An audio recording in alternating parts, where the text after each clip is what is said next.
Last year, Paul Heyman was doing a show for Inside the Ropes when a fan kept yelling and calling out Chris Benoit as his favourite wrestler and his boy, quote unquote. Paul eventually bites on this because he keeps hearing it and then he can't let it go. And then he says the following: "You can admire his work, he being Chris Benoit, all you want, but I'll give you my take on it. Since you want to keep on yelling out, my boy. 3 people died in that house that night. I don't care about CTE. 3 people died in that house that night. Only one person had the choice behind it. The other 2 didn't have a choice to die. So if that's your boy, buck you." As somebody with a medical background, we understand CTE a lot better these days than we did so many years beforehand.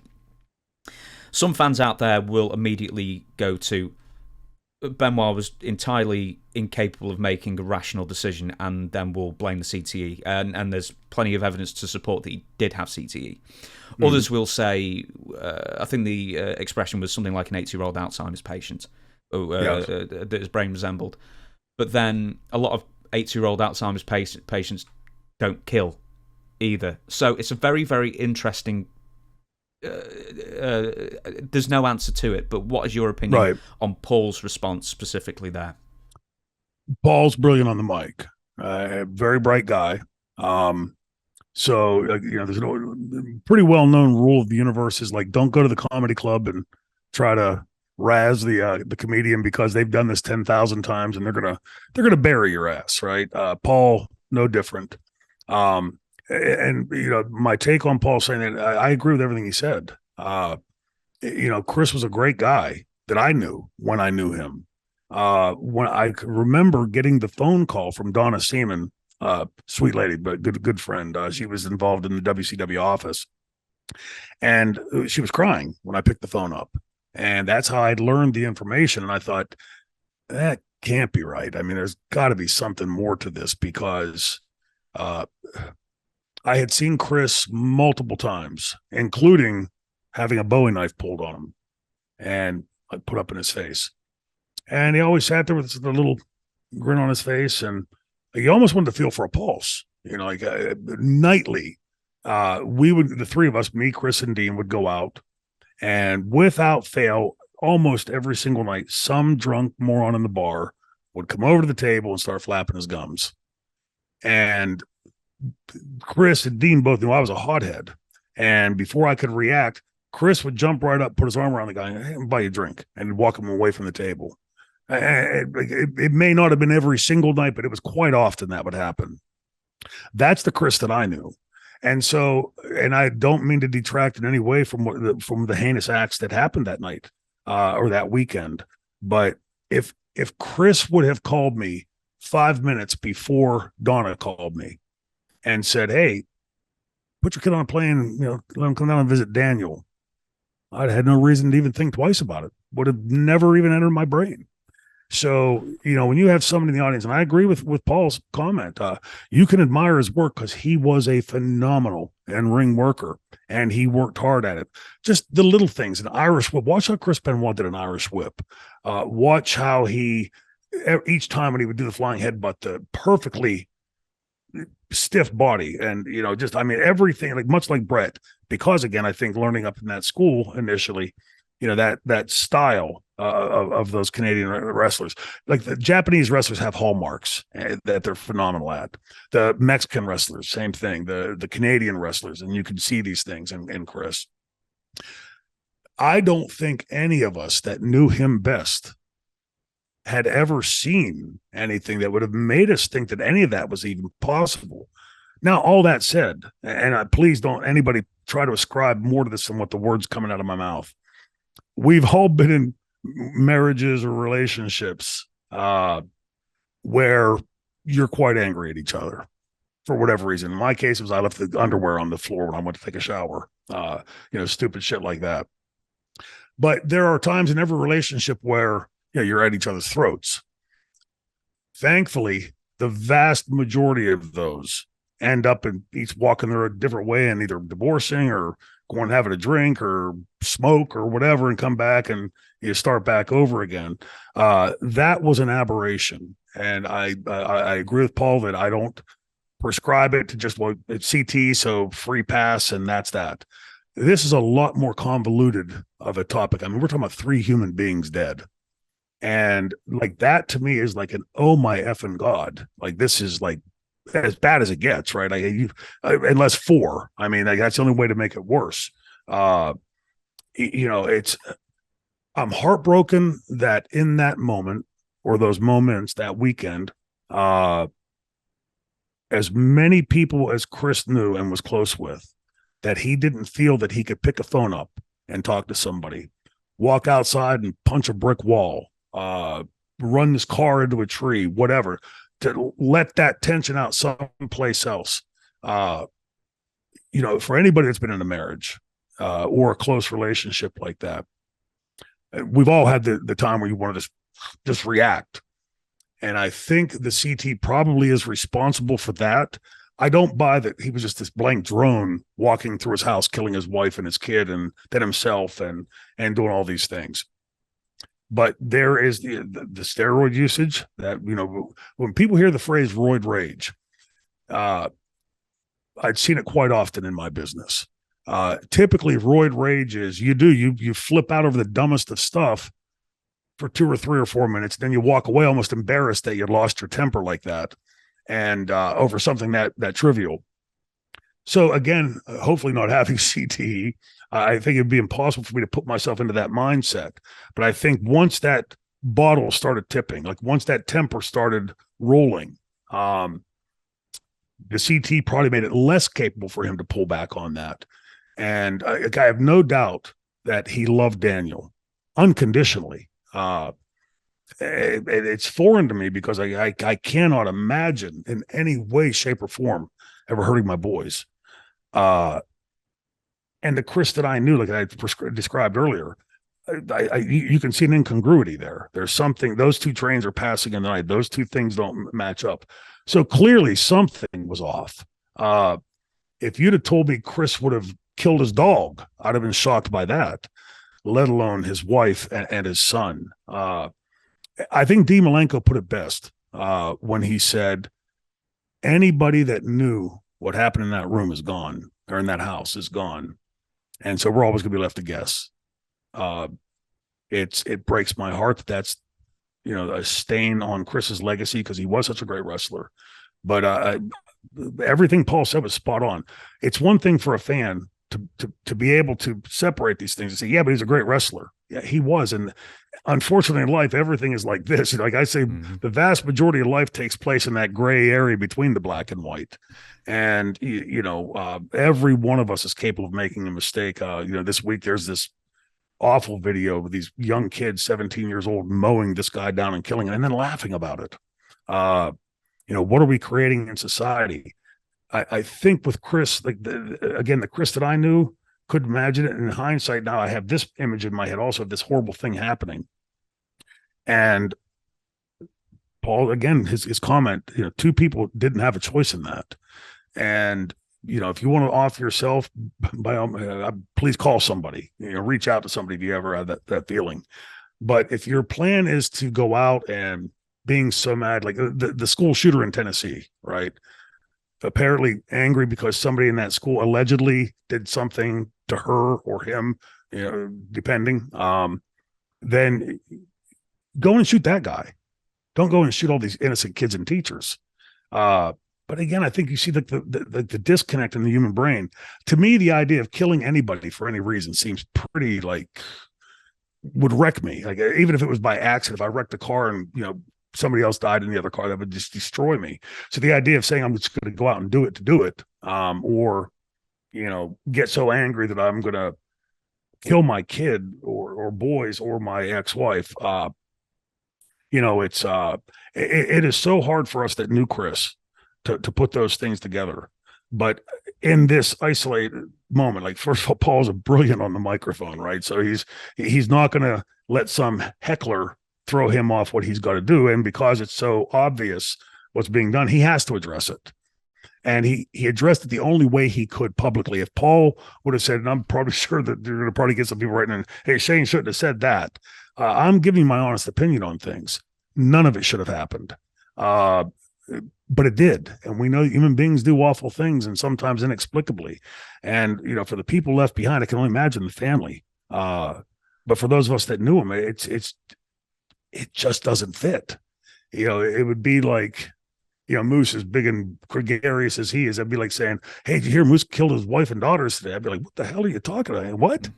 It just does, you can't see it. The same with Chris. And I'm not giving a buy or anything to it. It's just one of those mysteries that's going to forever fester, that there's never going to be a conclusion to. Paul handled that the only way he could handle it, and deftly at that. What do you say to it? Yeah, Chris was a great wrestler. Hooray. But then there's this 9 million pound elephant in the room, right? It's, but kudos to Paul. And I don't think that anything he said there was necessarily degrading to Chris's career. Like, he was addressing what happened, and really in front of an audience and being televised, recorded. What could you say? That's I don't think he could handle that any better than he did. A+ from the franchise. Yeah. I appreciate that you've given a nuanced answer, because it deserves a nuanced answer. But there's so many people out there who will say, no, it was definitely the CTE, or no, it was definitely this, or definitely that. And it's like, guess what? Yeah. Life just isn't that. Especially in a situation like this, life just doesn't, or an answer just doesn't fit nicely, neatly into a little box, and then you can say that's the definite reason. So I always appreciate a nuanced answer to it. We will move on. Which is it's what the human brain wants, right? We want it to be a nice, neat answer with a bow on it. So it's just an aberration and a horrific thing, and forever question mark. By the way, I just I keep stepping on you. For the people that are saying this was CT and that's it, blah, it's a pass, whatever. I'd be curious how many of them have CTE. How many of them have been around people with CTE? I've read an awful lot about it. And there are times I look at it and like when I can't find my car keys and they're like, oh shit, chair shots, and then, or somebody's name. The fact of the matter is, by the time you hit the ripe old age of 39, like I am, is that you got a lot of bullshit up there, a lot of junk that's just sort of floating around, the bills due tomorrow or whatever. It's I would ask anybody out there just to please take a step back from it and understand that 3 human beings are gone. Again, 2 without their consent or desire, and just a horrific chapter in our business that should never happen, yet it does happen. So hopefully I pray for everybody out there that it doesn't happen to them or their families. Terry started doing the moonsaults at the time, still, around this time, still a rarity in the United States, because I think there's an argument of whether, Chavo Guerrero Sr. invented it, or that's for a different show. Anyway, then he went on to become the hardcore legend, as we know. He was always hardcore for his time period, I think, because he was always a brawler, in the 60s and 70s to combat Dory's, as Dr. Tom would say, the liquid Valium of Dory Funk Sr.'s style. And in Terry in the 1990s, he would once again be on sort of the cusp of the forefront of thinking and become a hardcore wrestler, as we know today, an extreme wrestler, a deathmatch wrestler, going to Frontier Martial Arts in the early 1990s, and then later Victor Quiñonez's IWA Japan. I think 1993 FMW he debuted for. Let me just have a look what I've written here. I'm sorry, I've written quite a lot of this quite a while ago, so I'm sort of reading this for a while. So he would have an infamous series, deathmatch with Mick Foley, of course, including exploding rings, barbed wire, C4, boards, fire, and more. Why did Terry do all this deathmatch stuff? Because as I've said and you've said, and you'll know obviously far better than I ever will, about how Terry was constantly at the forefront of. He was a modern wrestler in a middle-aged crazy man's body. Yeah, but did he really need to do the deathmatch stuff? I know. Terry's legacy is his legacy. It's written in granite, right? I mean, he's Terry Funk and always will be. But I think at that point, Terry, in the business, I think a lot of fans out there throw the phrase around, the most retired man in wrestling, right? He's retired 150 times. That will be coming up later, I assure you. Don't worry about that. So I think what it is ultimately is, and I get it now. He just loved the business. He loved the energy in the buildings. And I saw this in a different way from Dominic when I started taking Dominic on the road with me at the end there. Dominic had reached the point where he thought well, nobody's going to know me, right? I've been on TV for 20 years and, all these kids and all that kind of thing. Are you kidding me? You're Dominic DeNucci, right? So the very first time I take him out to a convention, we're sitting there. The first guy comes to the table and goes, "Oh man, franchise! Oh my God, Dominic!" And like walked right away from me. Like, he just totally ignored me. And I think Terry Funk, in his way, just so adored the business. Just it was part of his DNA.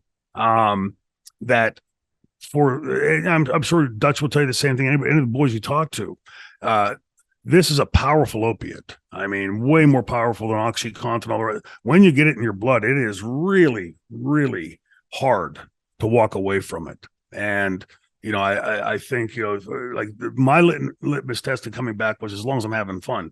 The problem is I'll always have fun doing this, right? I just love doing it. And I think a lot of that bled off on me from Dominic and from Terry and guys like that you'd see them like where most people would say, like, maybe they're overstaying their welcome. But again, I don't think in any of those matches you go out and watch Terry in the death matches or in ECW or anything in the latter part. Everybody was aware that he could still go. And I think in large part, just his career, but the match he had with Brett at his other retirement match in Amarillo, that was just a classic. Mm-hmm. And I mean, you talk about a curtain sellout. We were all just like mesmerized watching this guy go, because Brett at that time is like, the pinnacle of the industry. We will. I do apologize for butting in there. We will be getting to the Bret Hart thing. We will be getting to the Bret Hart thing, I assure you, because you were also on that card. Before we wander off the deathmatch thing, you must have seen some of them. I don't know if you saw them on tape, or I mean, you've seen some extreme stuff in ECW, which we will get to a little later as well. Yep. But of all the things that Terry did, some of them you very much can argue unnecessarily because it wouldn't have made him any more or less over. What was the most extreme thing you saw him do? Most extreme thing was in XPW. There was first of all, there was a huge amount of heat between XPW and ECW. Mm-hmm. Very similar, vein. I think, ECW had far transcended what XPW would do. When I went into book there, my intention was to do this slow veering off of what they were doing and take it more into the ECW vein, because it really was the same fans. And, some crossovers, but, I think we could have easily gotten ECW fans on board and kept the ones from XPW. We were working, I had the title, and the way I had it booked out was, I think the first show was in LA. The second show was in Philly. The third show was in LA. And then when we came back to Philly would be the title drop back to Funk. And the first match in Philly, now I had worked with Terry at this point hundreds of times and had never, ever had to go over a finish twice with Terry, not a single time, till this night.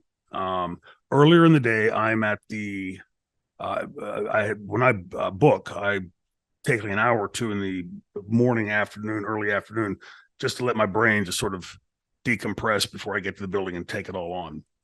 Now I've got all my paperwork done. I've got all the matches lined up and what I want to do with each of them, but I just got to go like disconnect for an hour or two. And I'm in the tanning bed and I keep hearing my phone ring. When I finally get out, I keep ignoring it, but it literally dozens of times it rings. So I finally get out of the tanning bed thinking, like, is something wrong at home? Somebody's trying to get, and I see it's Rob Black. So I put the phone down, I finish my tan, and I get out and I call Rob. And he says, you got to get down here right away. I was staying at the Marriott at the airport, which I always stayed at. They were staying at the Days Inn down near the ECW arena. And I had to go back and shower and, get to the building. So I go, he's telling me there's some problem with Terry. So sweaty and greasy, I put my clothes on. My driver drives me down. I walk in. Rob is in the lobby. And he said, Terry's in the room, whatever. And I told my driver, my buddy Damien, I said, give me 10 minutes and then come and get me. So I go up to the room. Now I'm expecting Terry to be, hey, what the hell's going on? Because I like the way Rob is portending this to me. And he goes, well, Shane Douglas, what the hell are you doing here? It's just like Terry. And we go and we start talking for a few minutes. And I finally said, Terry, is there a problem for tonight? Because I got to get back and get showered and everything. He goes, well, no, I just had an idea for a finish. So, okay, let me hear it. And he wants to win the title that night. I said, the plan is next time back. We're going to do this, do that.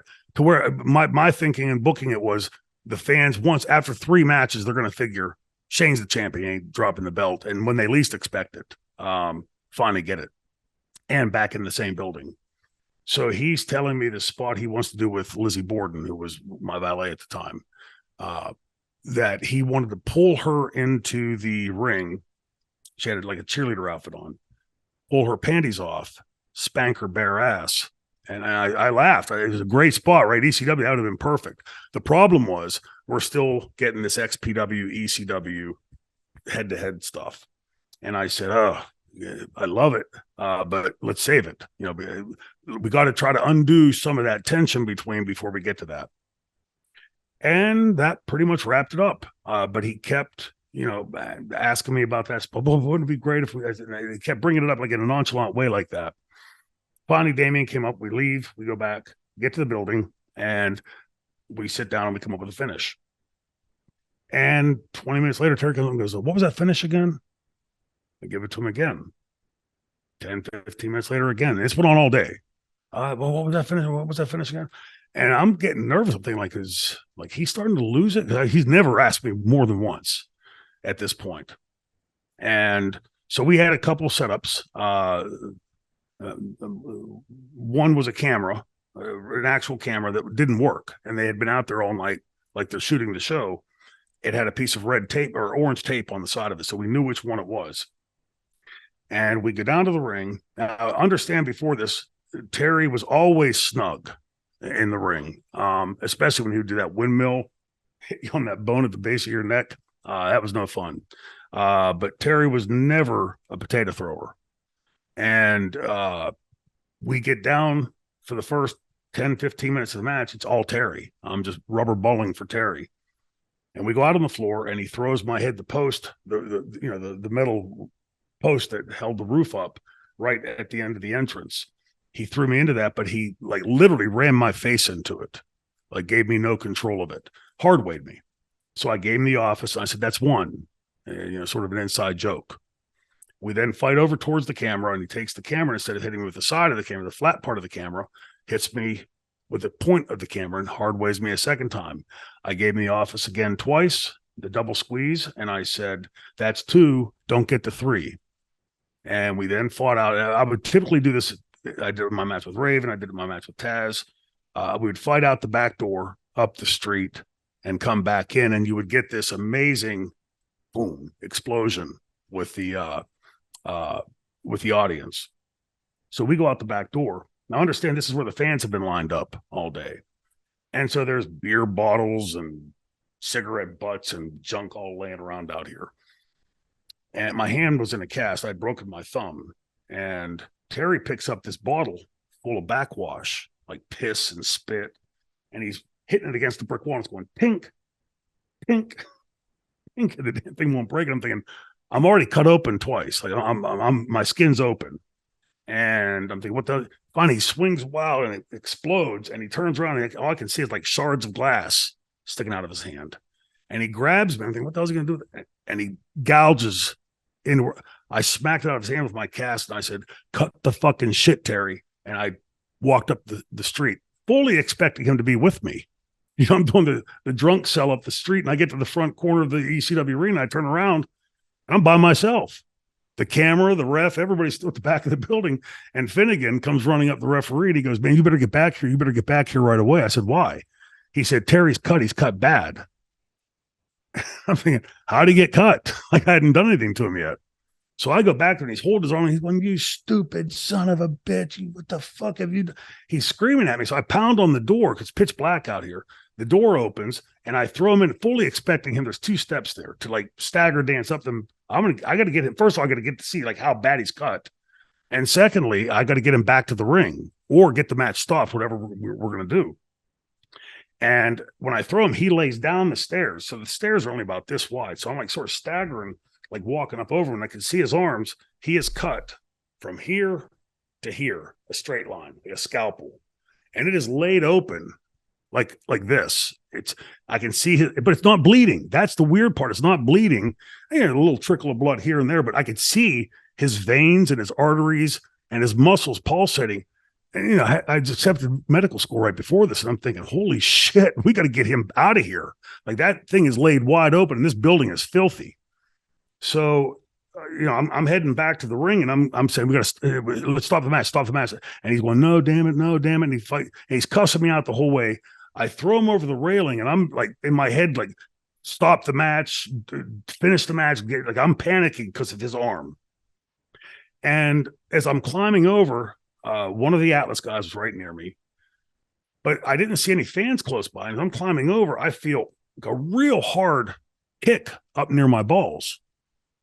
And I'm thinking, like, did the fan just try to kick me? I look around, I see the Atlas guy and Terry walking away. And I'm thinking, like, did he just try to kick me in the balls? Like, why would he do that? Because I'm prone coming over the railing.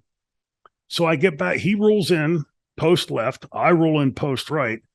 And he grabs me and he starts throwing those famous Terry Funk stiffies.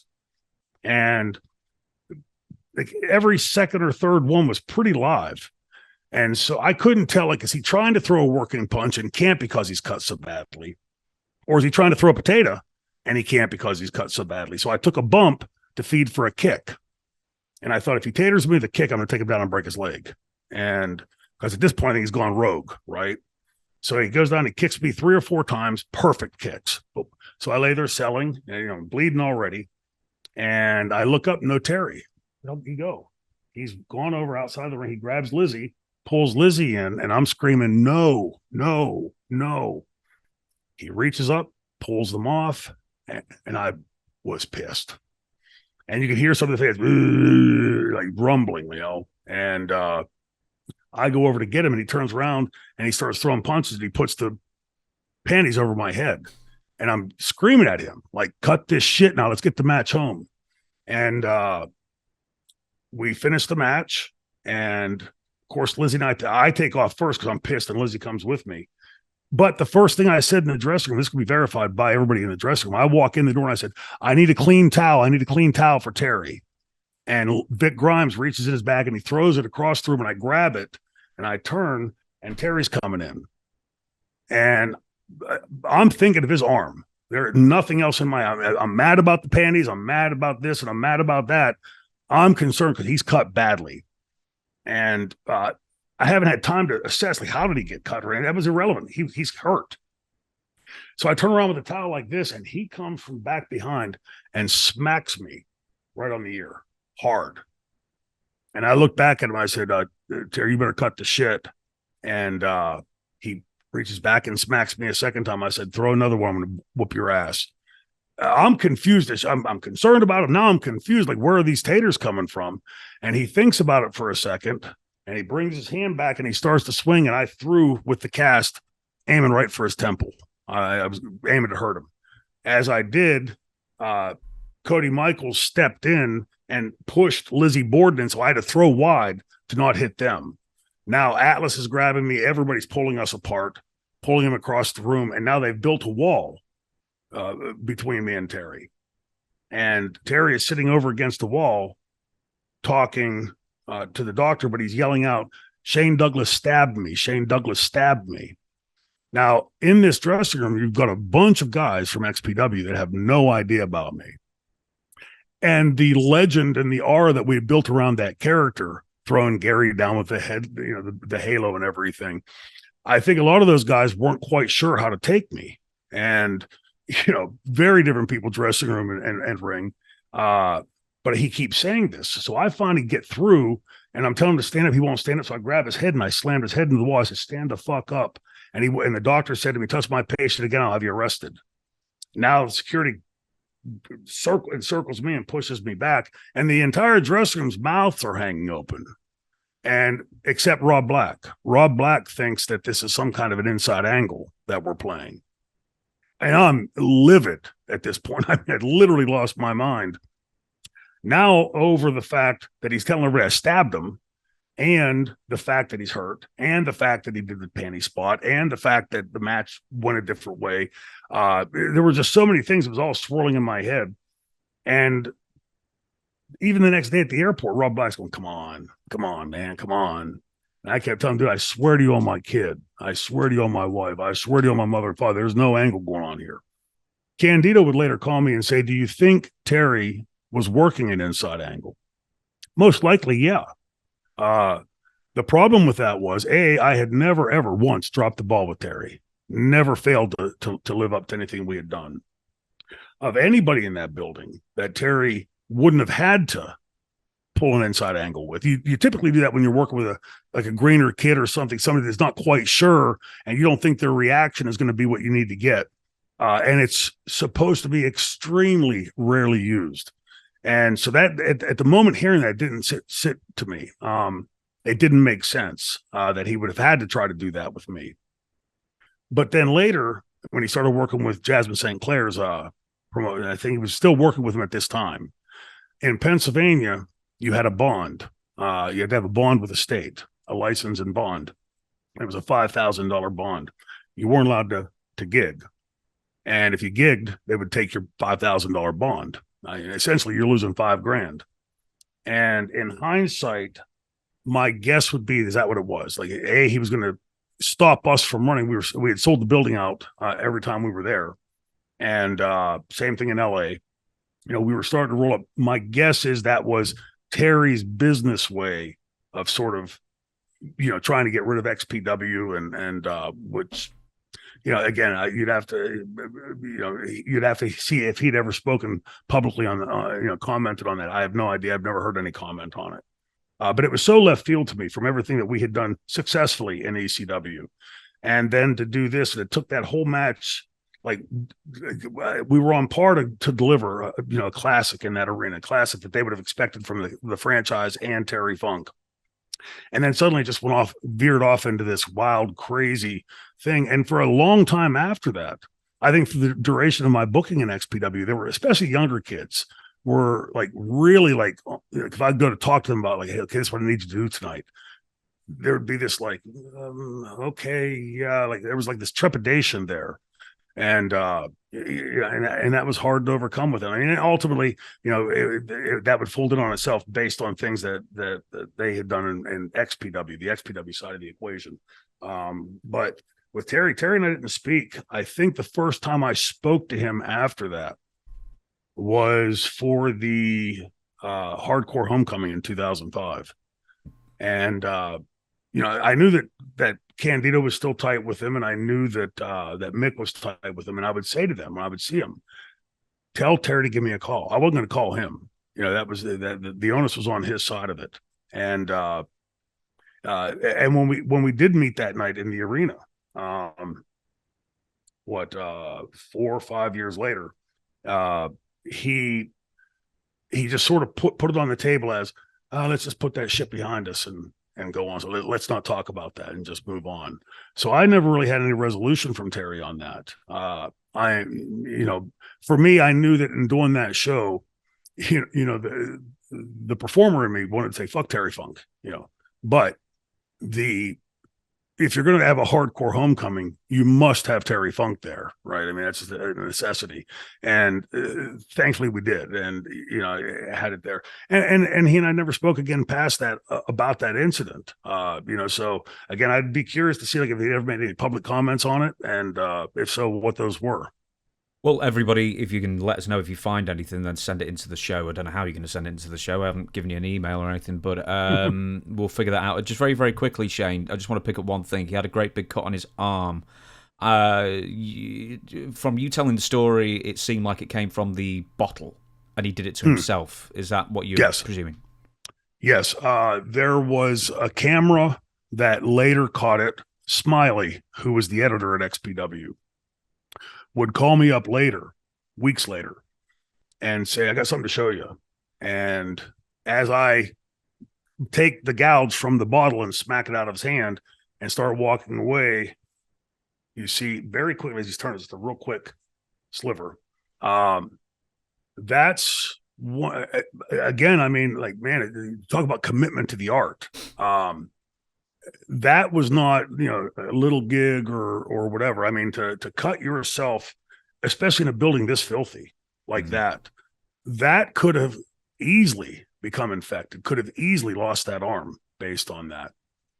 And I look back and I think a lot of this, like in hindsight, for anybody that's, most of us had a family member or somebody we know that's, you've seen like these weird things that suddenly they're doing stuff that these people would never do. I wonder in hindsight if Terry wasn't starting to have some symptoms early on of the dementia.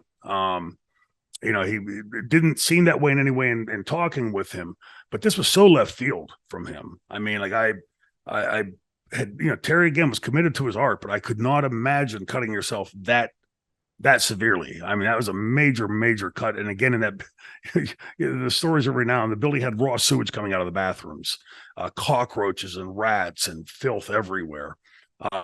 Laid open like that, pick up a bacterial infection, pick up something out of that sewage. That's probably all through that building, people tromping through it. And, God knows where those bugs are all laying.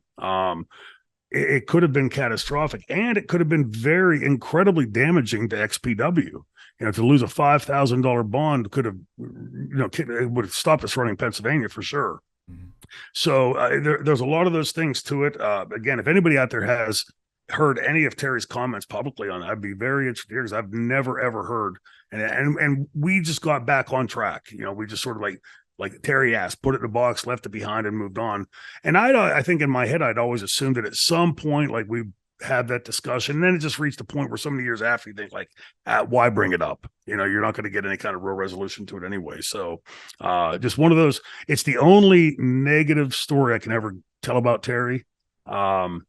Because to this day, I don't know. And like I said, there were a lot of things hinging on that that could have been catastrophic to XPW, which wouldn't have been fair to the guys. It wouldn't have been fair to the fans. And I think by that, after that first show in Philadelphia, we had started to win some of those fans back over to forget about the whole confrontation with XPW. And, I was in large part mimicking what Paul had done in ECW early on with the Salvatore Belomos and Stan Hansens and Jimmy Snook as great names. But it was clear we had to like sort of segue past them and introduce this new generation of wrestler. And the same thing would have been, there were a handful of guys, Chaos being one of them, as I recall. Pogo, as limited as he was, I think had like a 911 feel about him. But Cody Michaels and I were in the process of segueing to finding that really good core of wrestlers that would take XPW in that different trajectory. And that sort of marred all of that. When I interviewed Eric Bischoff, he said very much the same thing. He said one of the real problems with TNA was the back office staff and just the cross wires and just some people who he just said should never have been there. But he didn't give any names, so I can't really. Similarly with, I want to bring up one thing with Dutch just to follow up. And one thing he said that was really frustrating to book TNA with is that some of the talent eventually realised that instead of going to Dutch or Jim Cornette or Vince Russo or Terry Taylor or whoever, they could go to Dixie. And then all of a sudden, Dixie would turn and was like, hey, I've got this great idea. Why don't we push so-and-so? And then, because it's Dixie coming from Dixie now, the booking committee then has to work that into the storyline. But we'll leave that for there because... there is one tagline, if I can throw it. I won't use names. Okay. But I've had 3 wrestlers since I was there and left come to me at different times and say that they were put in very uncomfortable situations with Dixie. And all I can tell you is this was told to me by 3 different people at 3 different times, independently of each other. I had never seen that. I had never even heard any of that when I was there. But I sort of kept to myself. We'd have the production meeting the night before in Jeff's suite. And that would be about the only time you'd see or hear like any real interaction with anybody. And after that, people would either like stay there and party or go off their way. I like being by myself. And so I'd be down in my room watching HBO or ESPN. And then we would go to the building and we'd have these meetings where sort of like playing off of what was decided last night, but there might be a change here or there. I remember one time there was an interaction, and this is why I wouldn't open my mouth in the production meetings. There was a match with AJ Styles, and the argument was like, let's send him out first. And I thought, well, he's the bigger star in this match, and we're putting him over. So let the heel go first and get some heat. And then said, well, Tanner and I used to sit right next to each other. And most times we'd play tic-tac-toe there was a paper on the table. That kind of thing. And Terry, likes to put his 2 cents in, and he raised it and he said, I think we should send the heel first. And Jeff was sitting at the head of the table, and he went, like, he's looking at the paper and thinking it through, and he goes, no, let's leave it like it is. And from now on, why don't you keep your, did he say fucking opinion or your stupid opinion? Something like that, to yourself. And I'm kicking him under the table like, dude, like, you got to respond to that. Like, you can't just let him say that. And Terry didn't. And much to my chagrin after that, Terry would become very much a political beast after that. I'd confided some things, and I'm like, this is why my marriage is going south and everything. And I thought I'd known Terry for years at this point, and confided some things into Terry that I later found out, like, went into the whole decision of, like, letting me go. So, it's mixed feelings with TNA, because I honestly believe that TNA had, money's the biggest issue with wrestling. It's an incredibly expensive endeavor to start. So when you have that, and you have the talent, and you have the interest of the fans, it's like I said earlier, it's a sin that you can't make that work, right? And it just, like, every time you get to a tape, like when Dusty was there were brief flickers of, hey, we're getting it chugging in the right direction. And, then he would be gone. And then Russo would be back for the second or third or fourth time. And then Bischoff would be there. And then there was this, it just had so much of a WCW all over again feel to it. And it's, I think one of those episodes in wrestling history that, those of us in the business, whether it be at the production meetings or in the ring or the dressing room, sitting there and scratching our head and going, like, God, like, we should all still be working for WCW technically. Mm-hmm. All he's had to do was the right thing. That should have just always chugged along. And, just those things that happen, you look, and the fact that you still see those things happening today in the business, you go, okay, like, is nobody paying attention to the history? Is nobody watching? We just saw, I know this has nothing to do with the question, but we just saw Fox jettison, right? And what was an NBC Universal picked it up. And Fox's publicly stated reason was, we expected for all this money, we were going to get this many viewers per week. We never came close to it. So this deal, a lot smaller than the original one. I would guess that people on the inside, even though it's a $1 billion deal, are going, yeah, but it's half as much as the last one. And where are we going to be at the end of this contract? That it's the arc of that is making the wrong trajectory. So, all of these things, there's ample history to in companies like ECW and companies like TNA. It's there in the record books. Just pay attention to it and do something different. Apparently that's impossible. But, the definition of madness is doing the same thing and expecting a different result. You said something at the beginning of when you were talking about in the last 5 minutes or so.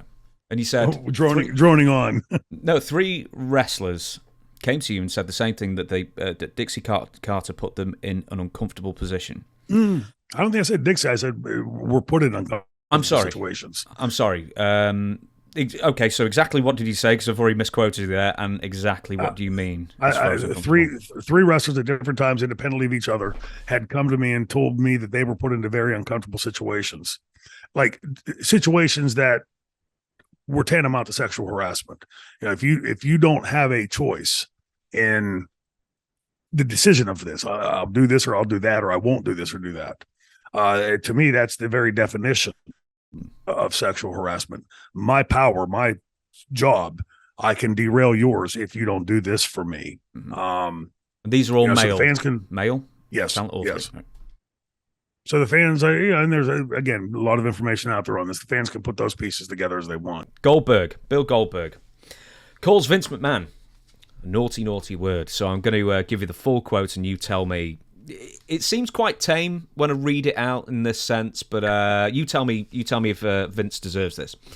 Vince is like Dana White, Goldberg said. He's the big boss and he makes everything happen. And in all honesty, he gave me the opportunity to put my wife and son on the front row and gave me the ability to perform again in front of them. So this is when he was come back, like in 2017, something like that. Mm-hmm. So I owe him everything until we went to Saudi Arabia.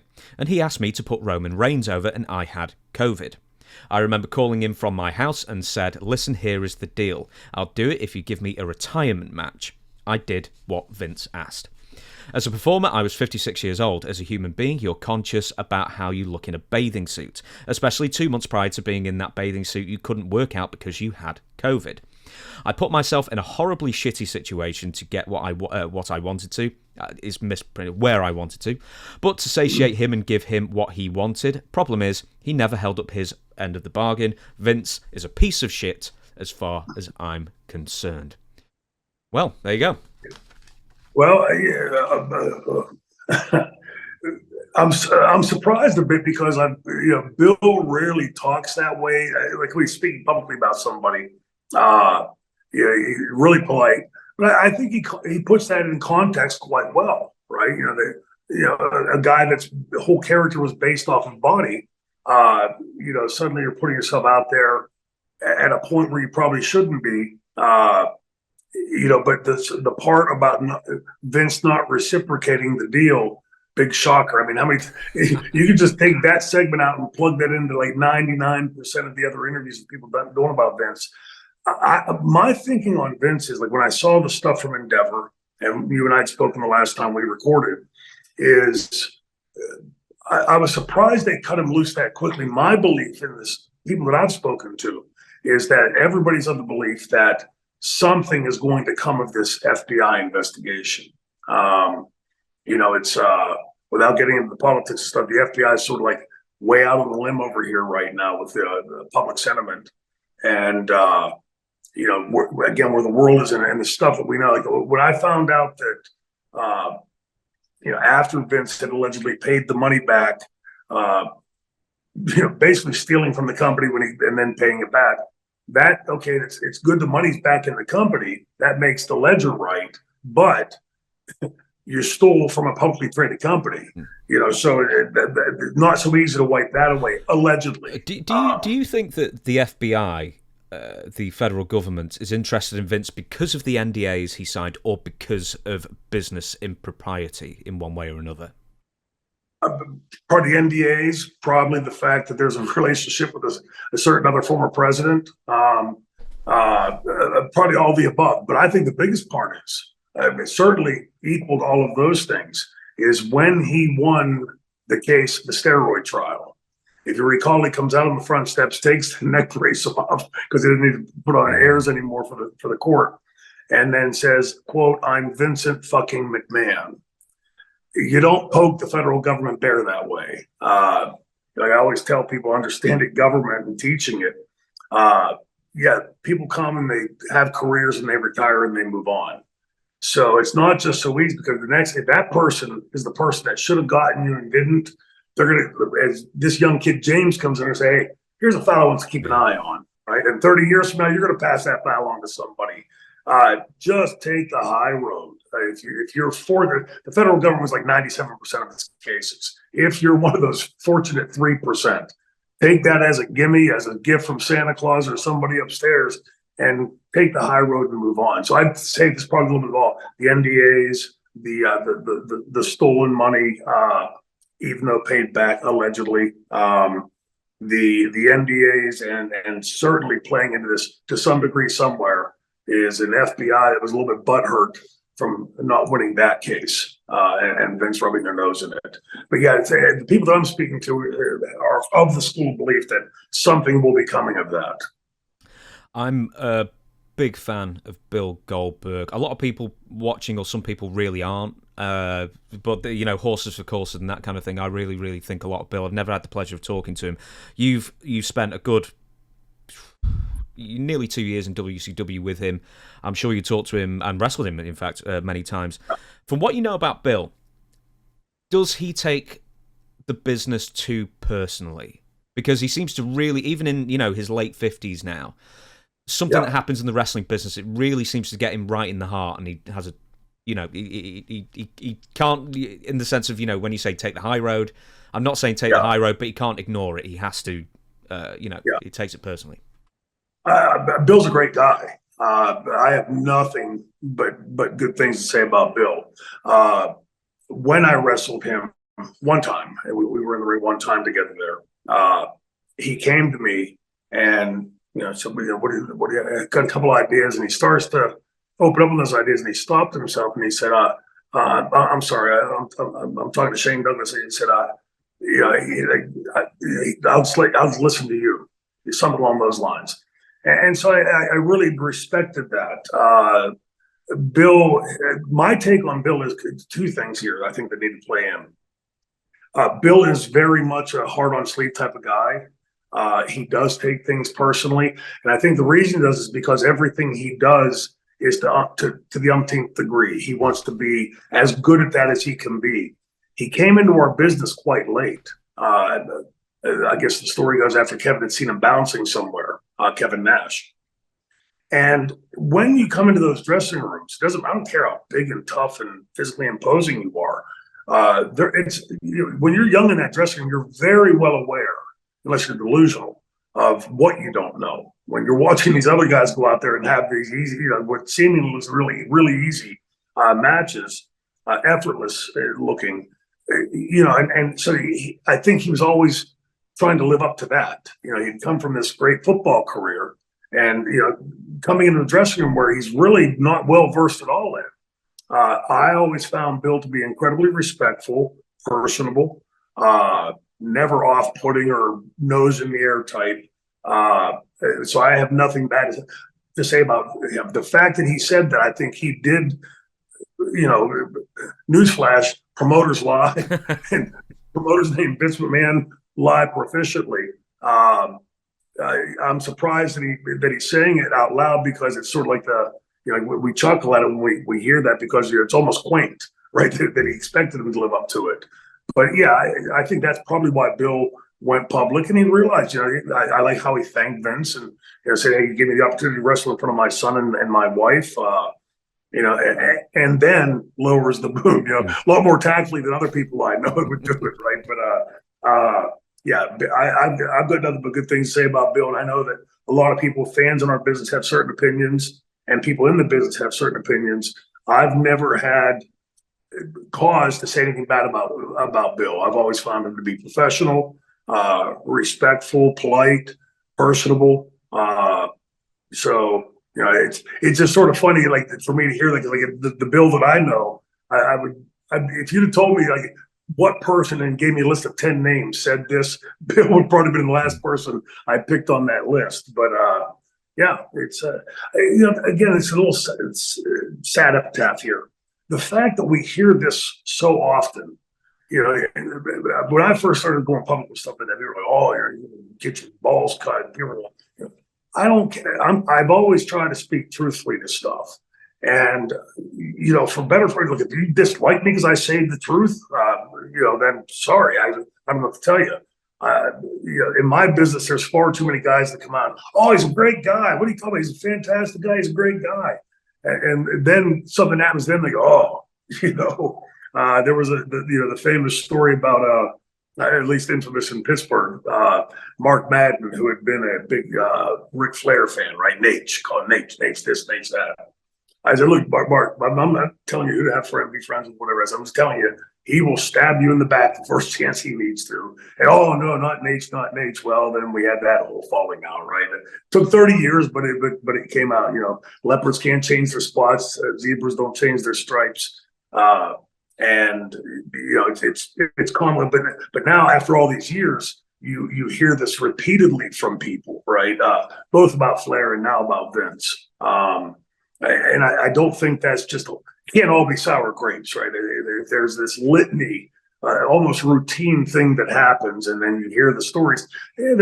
This screw might be turned a little different, or that nail might not be there, but it's the same wall built, right? It's the same story over and over again, and I think that speaks volumes. Peter D, you have had Francine and Tori ringside for you, both stunning women. Do they take away from your persona in the ring, as men are checking them out rather than watching you? No, look, there's times that we in the ring would grab rest holds and need to, if you're going to go out and do a 45, 50-minute match. Uh, and, they were great. You could obviously, I always joke around. Yeah, somebody had to work with Tori and Franny, so I took one for the team. It was, they were both great to work with, both incredibly professional, both fast learners, both eager to perform, both took on those roles. Franny and I have talked about it publicly. I feel sort of foolish now in 23 saying this, but in hindsight, I'm glad that we did, because we're like best buddies now. We're like brother and sister. When we get around each other, we like two goofballs. And throw Sam in there, forget about it. You're going to laugh. You're going to pee your pants. But it's comfortable being around her. Because there's not some weird thing we had done in the past and like trying to pretend it didn't happen or whatever. Plus, I was raised in, the little soapbox side for a second. I was raised in a world where marriage didn't work. Everybody I knew, my brother, my sister, my mom, my dad, most of my friends. I had two friends whose parents stayed married. And not that they fought or anything, but they didn't look especially happy together. They would sit down and watch TV, never say a word to each other. And so I grew up telling myself I'm never going to get married. And I fervently meant that. In large part because I didn't want to raise kids the way I was raised. And I got no boo-hoo story. I had a great upbringing. But I didn't want kids raised in that kind of a system. And so I, go ahead and do this and then find out. But when I did finally decide to get married, to me, it was, this is going to fail in spite of me. It's not going to be because I'm out screwing around on the road or grabbing a rat here or there. I can look my boys in the eye today and put my hand on a Bible and swear on everything I believe to be holy, that I never cheated on their mother, would have never cheated on their mother. Now, again, I feel a little bit foolish in hindsight, because let's face it, Franny wasn't bad on the eyes, but both Tori and Franny and all three of us, every bit of that, I swear on my kids, was completely professional.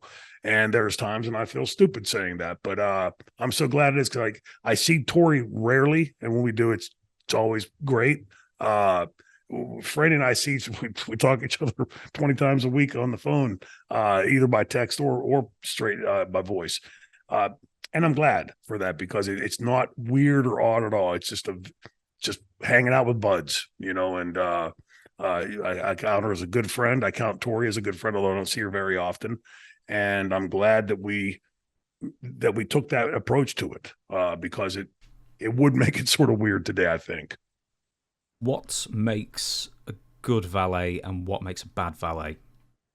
To me, a bad valet, there are a lot of things that would go into that. Taking too much of the spotlight. Well, that's what that's exactly what I was going to get at. I'm sorry, I don't mean to cut you off on the story there, but I mean, Francine, Tori, beautiful women. I mean, even with them doing nothing, but they're dressed scantily to catch the eye, of course, of the mostly male audience. How do they not take the spotlight away from you a bit, but then other valets might? Because there's a time to come to life and there's a time to acquiesce. Both of them picked it up incredibly quickly. Thank God. When we need a breather, when we're doing all this, blah, blah, blah, blah, blah, grab a hold. Okay, now boom, take the attention away. Franny also then gave to me that counterbalance, like and later Tori, where you wanted to like him because they're so good looking and beautiful, but they like this guy and they're helping this guy. And, so it was really easy for them to, once they got past a certain point with the triple threat, which I include Franny, and there's four of us, we'd get this panoply of reaction. I would get booed. Chris would get sort of like they liked him. Bammer would get the golf clap, the respect thing, and Franny go, ooh. So we had these four different reactions, and I knew we had to get that sort of more in a singular vein, as opposed to this all over the place, because then it's going to be a pop when Bam Bam goes in. It's going to be, the respect thing when Candido goes in. It's going to be the woo la la when Franny pops her stuff, and it's going to be boo when I get in there. We needed to standardize that. And with Tori later, that would be when we had the same issue, because again, beautiful woman, great body, very, very athletic, where they wanted to hate me and love her. And so we started her hitting the line, don't hate me because I'm this beautiful. Like when you look to the lady next to you, don't hate us because I'm that much better looking. And that started getting unfortunately, we weren't given the same kind of time that Franny and I had to flesh that out. But there is a way for you as the worker to keep that in control. So when we would go to the ring, if you recall, like with Francine and Tori, be the ropes open, give them the center walk, right? So they're the star for that outset. Do the kiss, the chest beat. She's got the center lane. So she's in spotlight for a moment. Then I would come in, we would gravitate together. Then once the match started, she'd get out, and she knew very quickly our trips to and from the buildings would be constantly talking about either things she did last time on the way to the building or things she did tonight on the way back from the building. She would ask the perfectly right questions. If you would have thrown me in with any world champion when I was less than a year in the business, I would have probably crapped my pants and probably would have really loused it up. But she really took it quickly. And where I knew Francine had finally captured that character, embodied it, was we did the entrance the one time. I hold the ropes, the kiss, the chest beat. She goes in. Now, typically when I would come in, she would just sort of circle back and come with me back into the corner. On this particular night, completely unbeknownst to me, we do the rope, the kiss, the chest beat. She takes the center walk, in I come, and instead of following me, she goes the opposite direction. Where the hell is she going? And she does this really sexy walk along the ropes and gets in the corner opposite me and looks at me, drops her head like this sexy glance, drops down onto all fours and like a cat, crawls across the ring and comes up and kisses the belt. I went, nothing else I can teach you. You got it. I'd never thought of that. And, it was perfect. And both her and Tori were very willing students. They would ask the right questions. When you'd give them something, you didn't have to go back and reiterate it. They would execute it. And both were so easy to work with because of that professionalism. And, like I said, I look back and somebody had to work with those two beautiful women, and so I took one for the team. It was tough to do. I interrupted you a few minutes ago when you were about to tell a story. Was that the one that I interrupted you over, or was it something else? No, I think I was just going to say, I think at that time we interrupted, I was going to make the point that, when the two wrestlers are in the ring and they're exerting all of this to put this spot on or this part of the match together, that's when they have to sort of become more invisible. So less movement, less whatever. Now we grab a hold, start to bang, the baby face starts making that comeback. Now Francine starts coming in, and she, again, because we had so much more time together, where she would come on franchise and would give that look at everybody in that building that hated my guts. And why are you cheering for this jerk off? And then when we needed a real attention getter, boom, let her pop up, do whatever. And then Franny was always good, something Tori did less of. But what Franny was always so good for, she's built like a stick. Right? I mean, she's beautifully embodied, but 100 pounds soaking wet, power bombs through tables, Bammer pressing him over his head and throwing her. There was always going to be that one thing that would just let the fans go, "Oh, you deserve that, bitch, because you like that jerk off." Right. And so it's just another, like an easy explosion in the match that you could get. And the fact that she was such a willing participant, and again, bumps like that ain't easy. Power bomb off the top of that table. Again, golf clap, because that's a stiff bump. And Franny never complained. When she broke her hip, she didn't complain. She said, "My hip bothering me," but "Oh, poor me, my hip." And she just fits so perfectly into that dressing room. That's why whenever I say the boys, I mean everybody in that dressing room. They're all the boys, right? Because they're all putting on. Kerry, having lost the foot, we traveled together, and it was strange. To this day, I don't know how he did it. We would walk into a building and, carrying our bags, dressing room this way. Kerry would go this way, and 5 minutes later, he would come back completely dressed in gear. And so it was clear to anybody that paid attention, there were two stories: that he had the ankle fused, that the ankle was gone, that the foot was gone. And I thought, well, this is If he doesn't want anybody to know, that's his personal right, And I just couldn't buy that the foot was gone, because if you watch him performing as the Texas Tornado and doing the bull punch and stuff, I'm like, if he's got no foot, that's pretty amazing. Well, he had no foot, and it was amazing. He was a stud of an athlete. But I did it. I tried as hard as I could to not impinge on that personal part of his life. He and I would room together quite often. And we were in Los Angeles. My brother had been a set designer that passed away in 2019, early 2020. And he had gotten me a reading for a script from a lady that he'd worked with. Boots Hart was her name. And I'd gone out and done the reading. We had dinner, and I went back. And I would always make noise at the door if he wanted to cover up or whatever. And he always did. Well, I made a bunch of noise at the door, and I opened it, and I go to walk in, and I could see the leg, no foot. So I closed the door quietly. I made noise again, and I finally went into the bathroom, and they finally did cover up.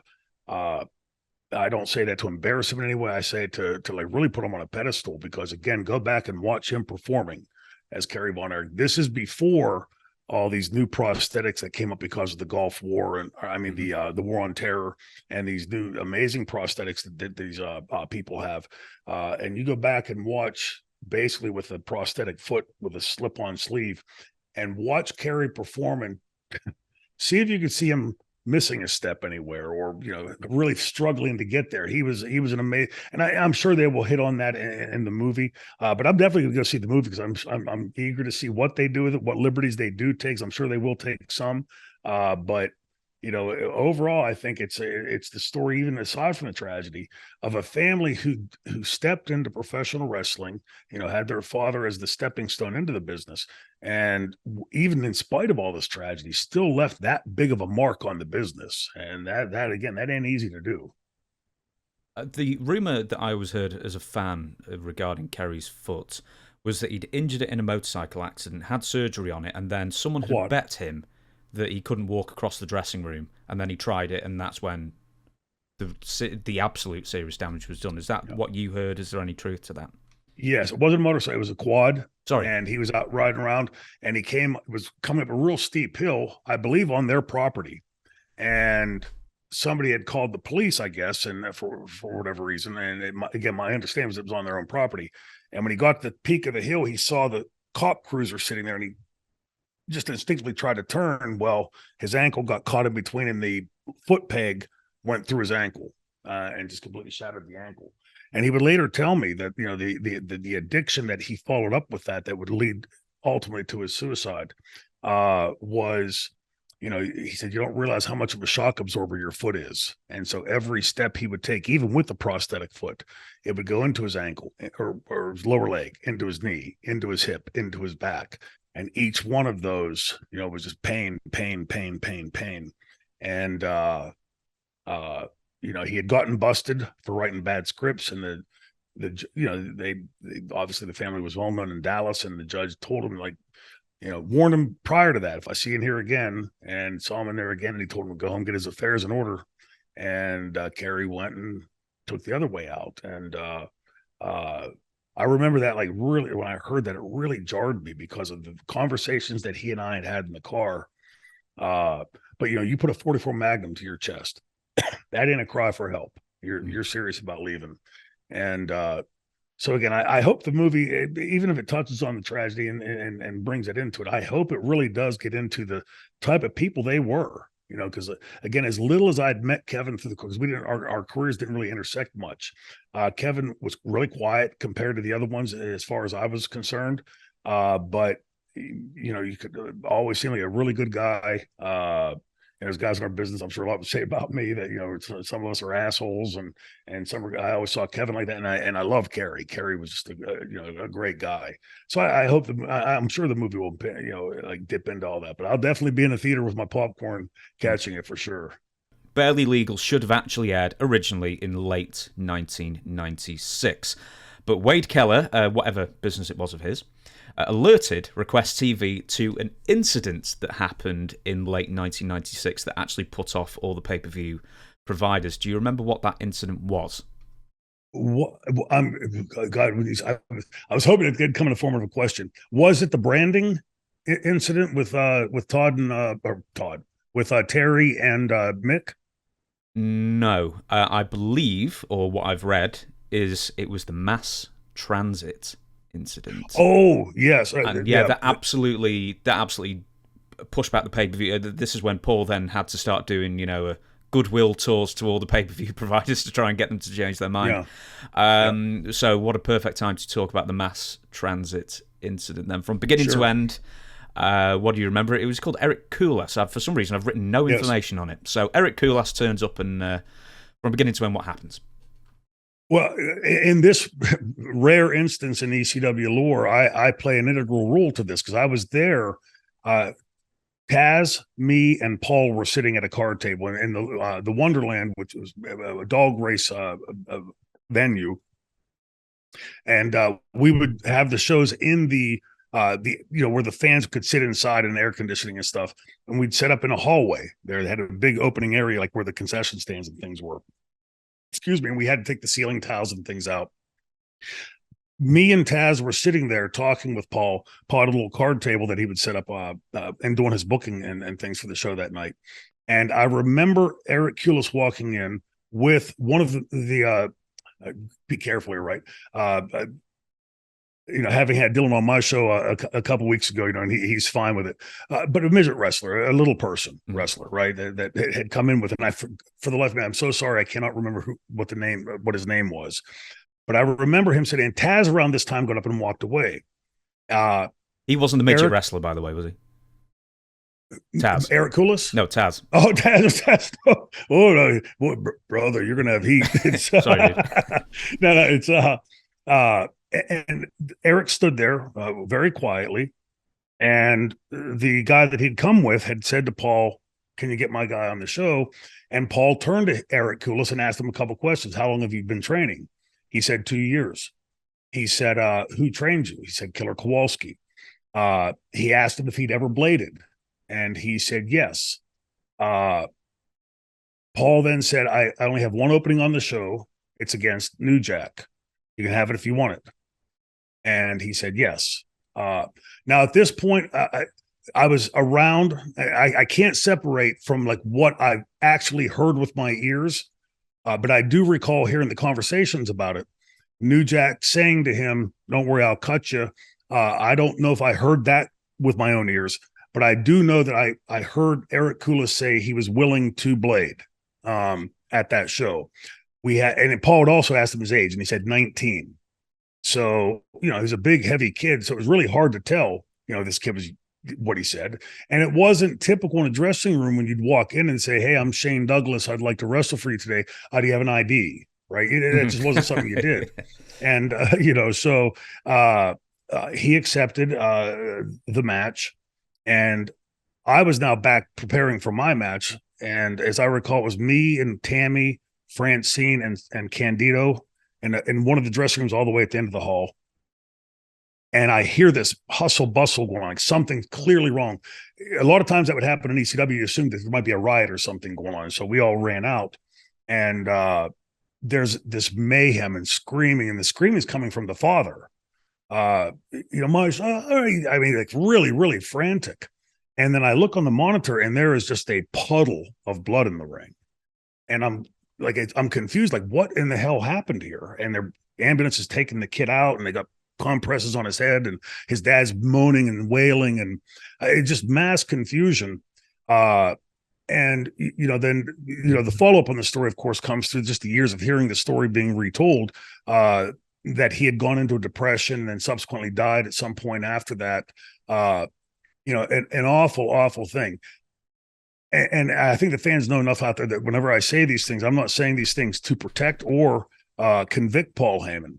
I was there when the kid told Paul he was 19 years old, that he had wrestled for 2 years, that he'd been trained by Killer Kowalski, and that he had bladed previously.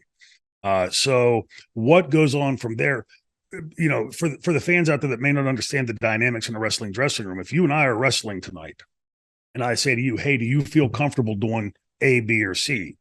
And you say yes, then I'm going to assume that you know how to take A, B, or C and how to protect yourself, as long as I deliver it, safely to you.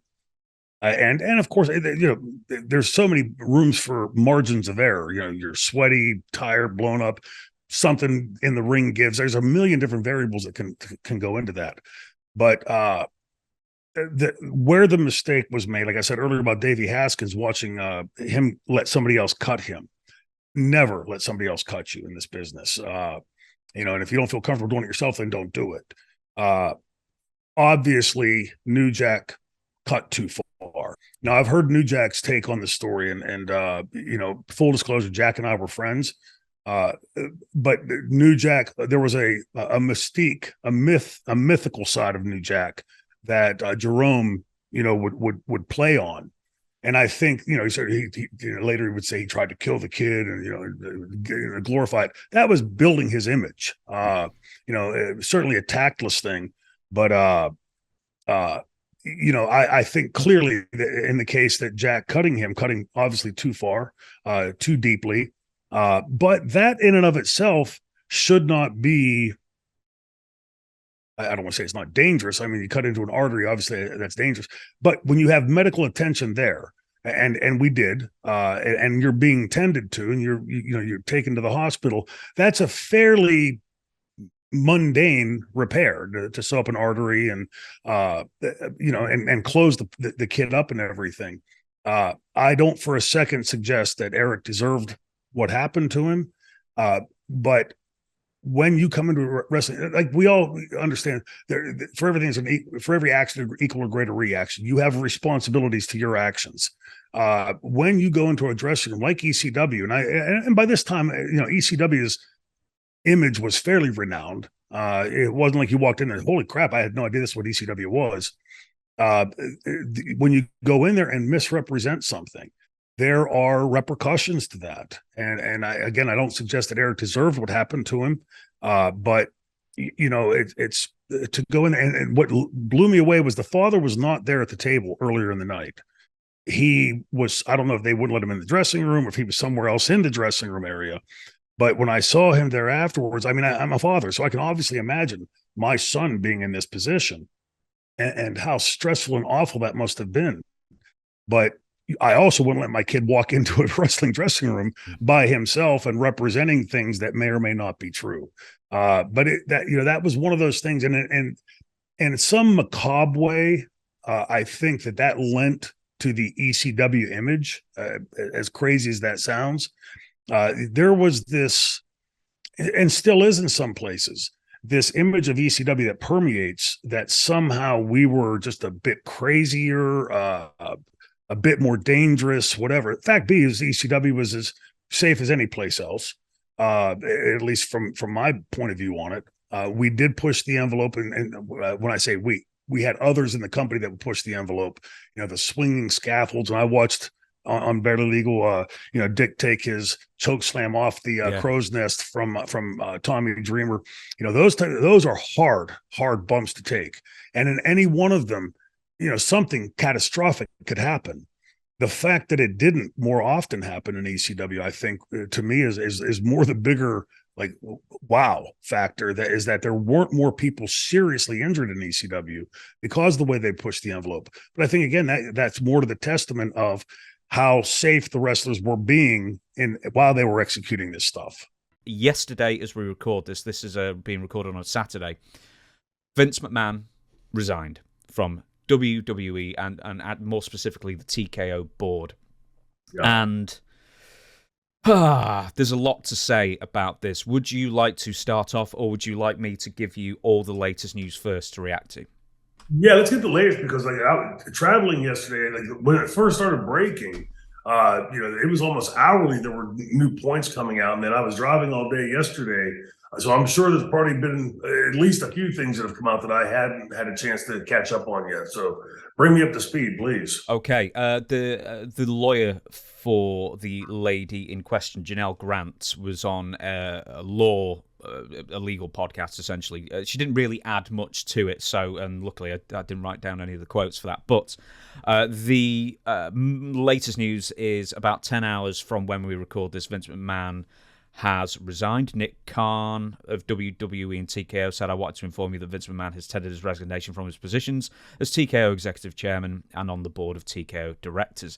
He will no longer have a role with TKO Group Holding or WWE." That was an internal email that was made public to everybody relevant, and Vince McMahon has made a statement as well, saying, "I stand by my prior statement that Ms. Grant's lawsuit is replete with lies, obscene made-up instances that never occurred, and is a vindictive distortion of the truth. I intend to vigorously defend myself against these baseless accusations and look forward to clearing my name." And then he said, out of respect for WWE and TKO, he has resigned on that basis, effective immediately. Previous news was that TKO's response originally was that there was going to be an internal investigation into Vince McMahon, as I'm sure you'll expect. And one of the bigger bits of news that could have a knock-on effect is that Slim Jim has paused advertising with WWE. They were going to sponsor, as we record this, tonight's Royal Rumble match. And they've now pulled out, paused, essentially. Slim Jim values integrity and respect in all of our partnerships. Given the recent disturbing allegations against Vince McMahon at this time, we've decided to pause our promotional activities with WWE. This decision reflects our commitment to our brand values and responsibility to our community. The only other thing is that, as of now, as we record this, the Royal Rumble press conference is still going ahead. But maybe they might want to cancel that.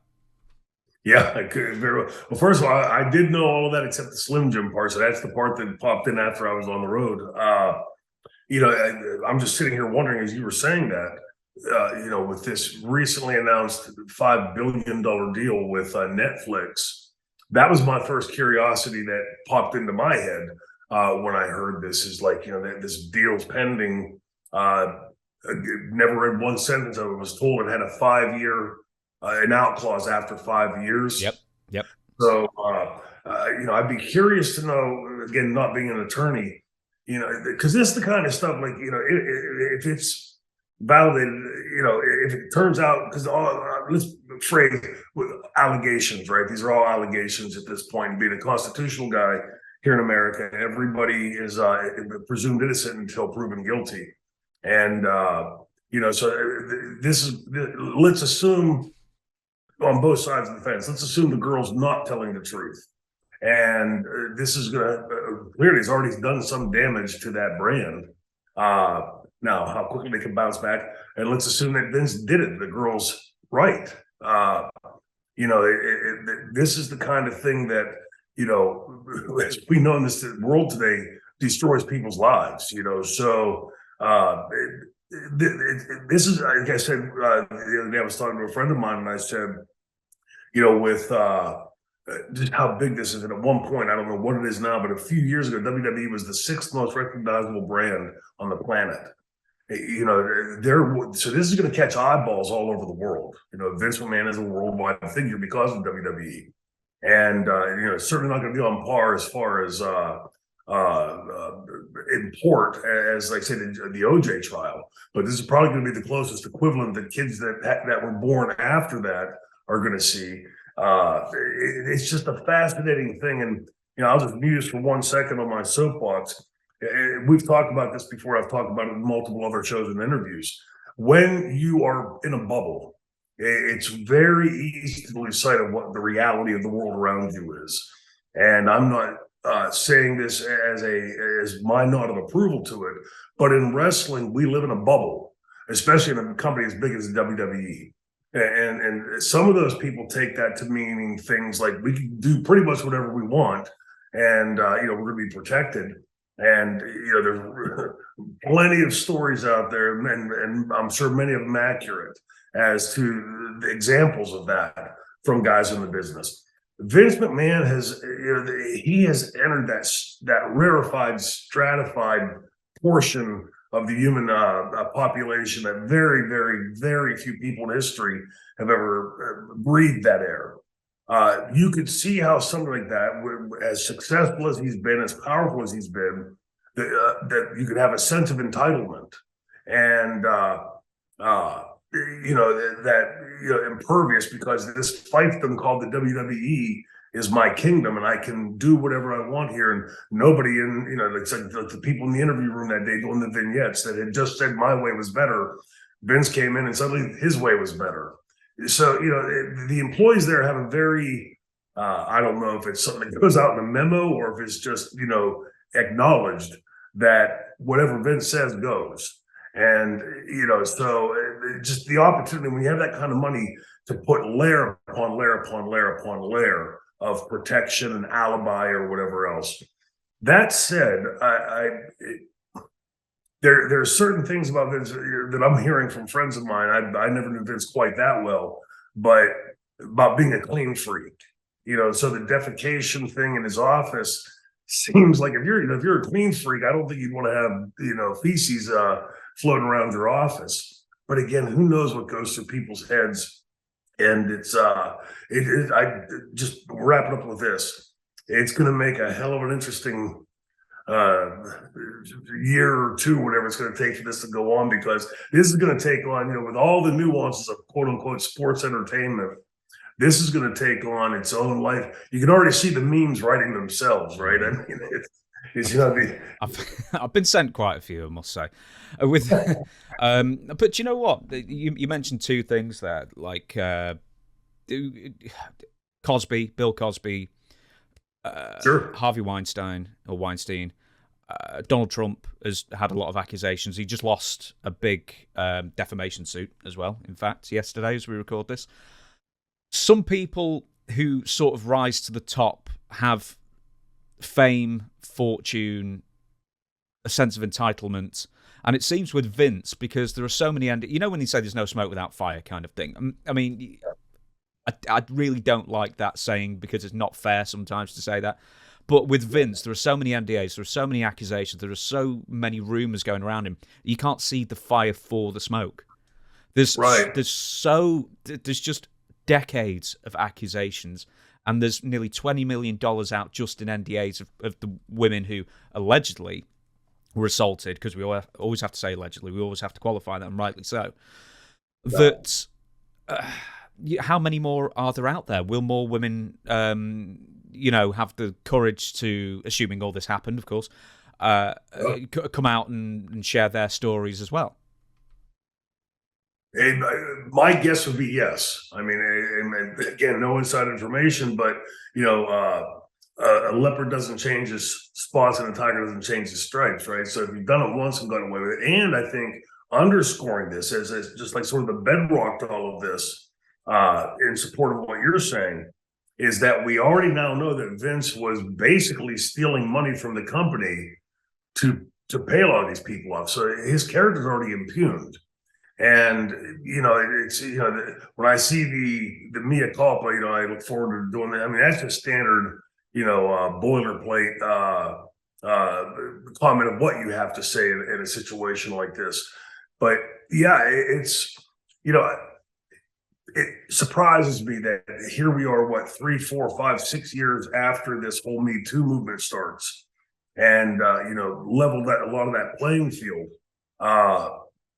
I thought that when that first started happening, because we've heard things in the industry, and wonder, like, are these women going to start coming out of the woodwork? And there seemingly weren't. Like, a couple little things popped up here and there, but it sort of weathered over it, and Vince went through it sort of unscathed. Which, to those of us in the business, we were like, how the hell did he pull that one off? To be able to get through all that. And, again, I'll plead my naivete. When we found out that there was an FBI investigation, I just assumed that was over the embezzlement money and, the payoff money and everything. Well, actually, because you mentioned that, this is a civil suit. This isn't a criminal suit. So would the FBI get involved with a civil suit like this? Well, no, but they might very well. We're seeing a lot of U.S. agencies right now do things outside the boundaries, and would they, being that Vince is aligned a certain way politically, that would there be some back channel, hey attorney, here's some papers, you didn't get them from us type of thing. I don't know, but this is the kind of thing. Remember when I said, and I don't know if it was on here with you, James, or one of the other podcasts or some other interview, whenever Vince came out of the steroid trial back in the 90s, and ripped the neck brace off instead of Vincent McMahon. And I said, this is why you don't poke that bear. Just stay to the high road. You look forward to getting back to work and putting a great product out. But by doing that, all you do is you get that whole agency going, fangs out, and we'll sit and wait like wolves in sheep's clothing. And it's going to be a lot of time for him to second guess a lot of the stuff he's done. But Vince, he's an intelligent guy and he's an incredibly successful guy. I got my personal differences with him aside. It's going to be very interesting to see what happens here. And this woman's attorney, who I have no idea who it is, but are they going to be up for the challenge of going against that Goliath? The Goliath of, even though he's not part of TKO and WWE supposedly anymore right now, Vince is a formidable a person in that way, and he will come out swinging, and it'll be interesting to see how this plays out. I'll say this: if this happened, again, these are allegations at this point. If this happened, kudos to this young girl that she came out and stood up for herself. If it didn't happen, to propone for Vince as little as I like to. This will have done some bit of damage to him, because there's always people, and I think there's a lot of evidence to it, that'll say, he's a billionaire, that's why he got off, or he knows Donald Trump is white, or he knows this or that or whatever. So I'm just sort of fascinated just sitting and watching. I love this kind of stuff, just the nuts and bolts of the law of it, and what the Constitution says. Pertaining to this kind of thing. So going to be, I think that, Orville Redenbacher is going to be seeing their stock pop up here quite a bit in the next year or two. Dark Side of the Ring Season 5. The subjects have been announced, and there is either 9 or 10. I've got 10, I think. So I'm going to read them out to you, and then I'm going to pick up one or two that I'd like you to get to talk about. Chris Adams is one of the big ones, because they've actually got the guy interviewed who killed him. Wow. So he's actually doing a sit-down talk interview about what sort of led to their scuffle and death and whatever. Next, Sensational Sherry, Terry Gordy, Black Saturday, Chris Colt, which is an interesting one because not too many people have heard about him. The Sandman, which I don't know. I don't know quite what that's going to be, unless it's that fight at Lou Albano's deal or something. I don't know. Earthquake, which I don't know how that's going to handle it. Either way, Harley Race. This has been suggested that this might be about the car crash that killed his pregnant wife and nearly severed his leg back in the 60s, I imagine. And the last two rounding it out is Brutus Beefcake. So probably the parasailing accident. And Buff Bagwell. I'm going to ask you about Chris Adams first. I don't know how much time you spent around Chris. He was in WCW for brief periods of time. He was in UWF when I went down. I'm sorry, he was in the UWF as well, of course. Yeah, so stories about Chris and why he otherwise might be in Dark Side of the Ring.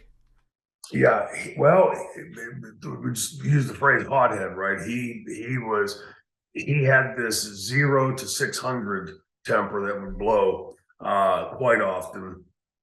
At the time, I wasn't aware of just how deeply into drugs he had gotten. But, and I can't say that I ever even saw him using drugs, and maybe I did. If I did, it was one of those things where it was so ubiquitous, he didn't even pay attention to it because everybody was doing that.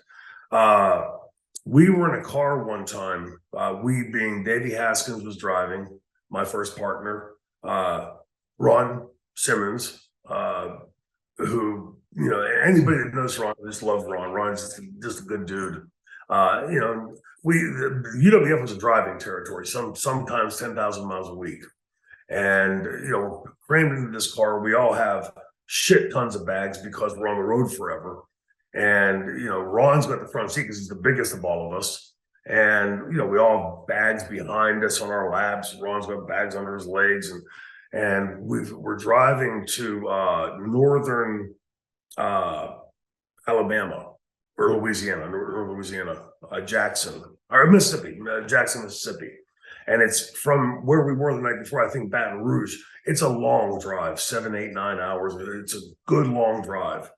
And we're about a half hour into the ride, and Chris, he's just angry because we're all crammed in this car, and he's sitting behind Ron, and he hits the back of the chair.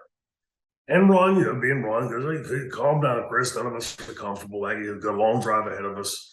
And this goes on, several more times. And finally, Ron draws a line in the sand and says, you hit the back of that chair one more time, we're going to pull this car over. And I'm sitting there watching Chris, and it was almost like he did it just to see if he was serious, right?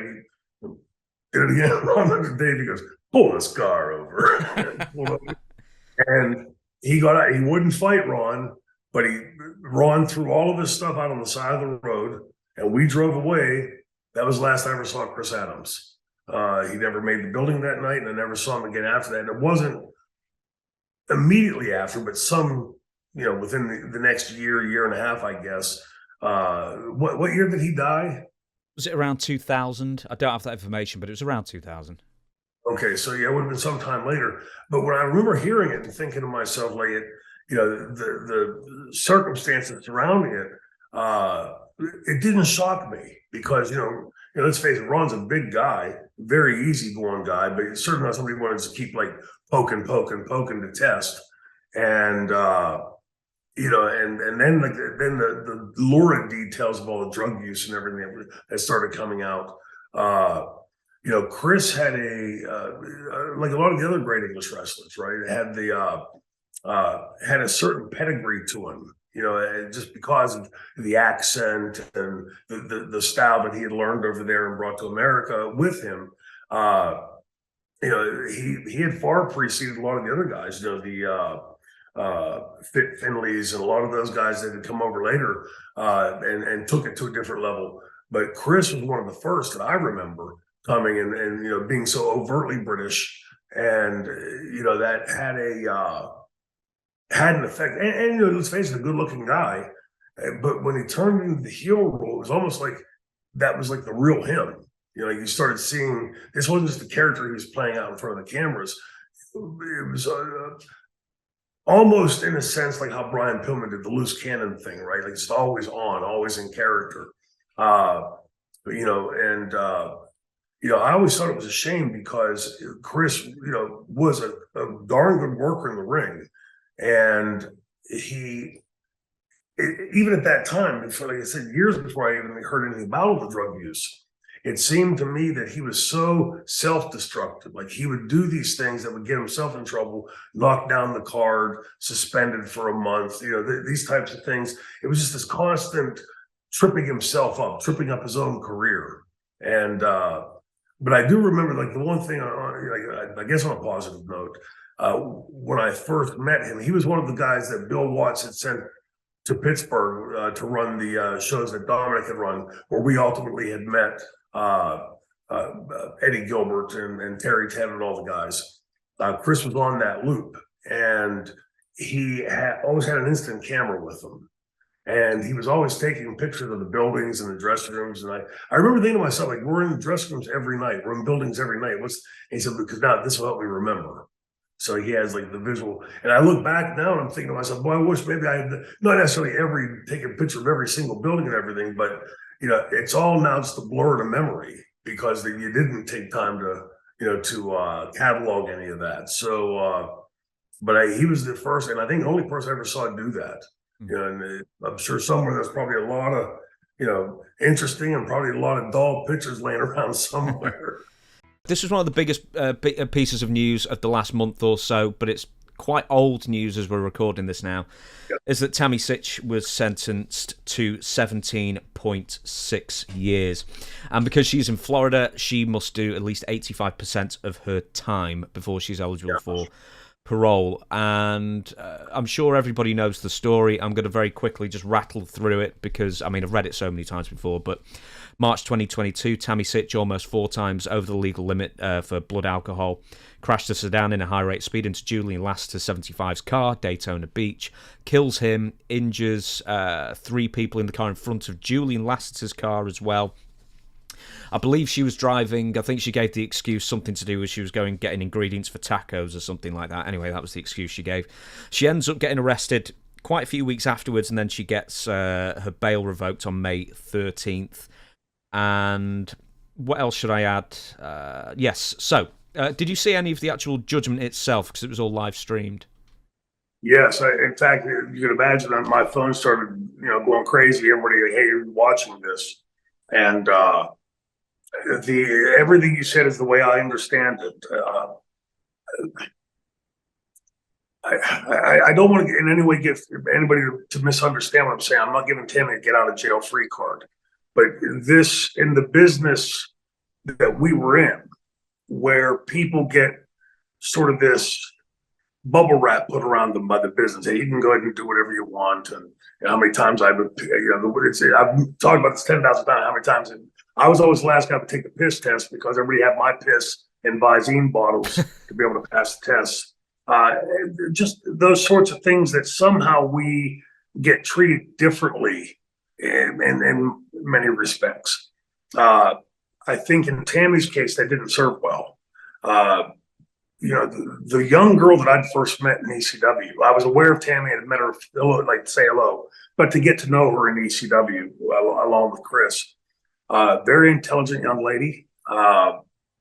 Had told me at one point that she was accepted to medical school. This was at the same time that I was prepping for med school. And so I would throw things at her and she knew her stuff. So I can't say that she was accepted to medical school, but I know that she knew medicalese pretty well.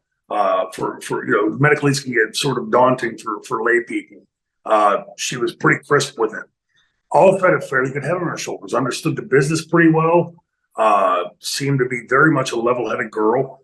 And I keep asking myself, through all those drunk driving incidences, where again, she was obviously treated differently. Most people get popped once or twice and they're in like serious trouble. And she sort of kept getting this little slap on the wrist and pushed off to the side.